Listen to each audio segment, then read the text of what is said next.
il se voyait aller loin. Mais les ambassadeurs de Koh Lanta 2025 en ont décidé autrement. Maxime est donc éliminé lors de la réunification. Auprès de Pure People, l'aventurier de 33 ans évoque sa déception mais aussi une belle victoire personnelle, loin du chèque de 100 000 € promis aux gagnants. Le dernier épisode de Koh Lanta, la revanche des 4 terres, a été marqué par la réunification, la réunion des 4 ambassadeurs, un par région, Frédéric du Nord, Pierre-Marie du Sud, Louise de l'Est et Maëlle de l'Ouest, mais aussi l'élimination d'un apprenti Robinson. Les ambassadeurs ont alors choisi d'écourter l'aventure de Maxime, ex-Vert de l'Est et ancien capitaine de l'équipe jaune.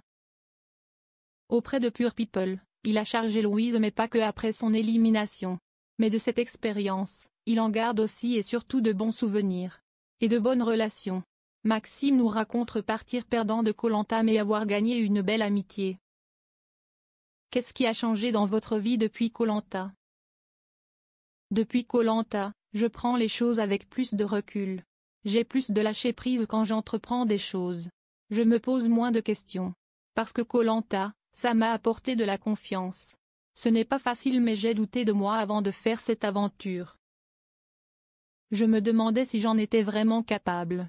Et en rentrant chez moi, voilà, je m'aperçois que les doutes que j'avais en moi sont levés.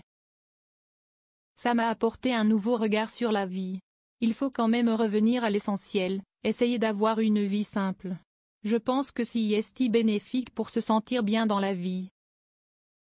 Lors du tournage de votre portrait, vous étiez responsable en communication pour la Fédération départementale de pêche des Vosges. Qu'en est-il aujourd'hui? J'occupe toujours ce poste, absolument rien n'a changé professionnellement parlant.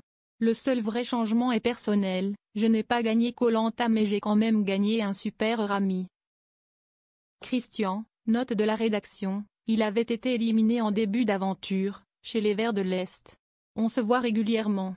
D'ailleurs, je vais le voir dans quelques heures. C'est un gros plus dans ma vie. Vous aviez aussi un rêve, ouvrir une friperie spécialisée en vêtements américains vintage. Où en êtes-vous? C'est ce que je voulais faire si je gagnais les 100 000 €. C'est un projet que j'ai mis en stand-by.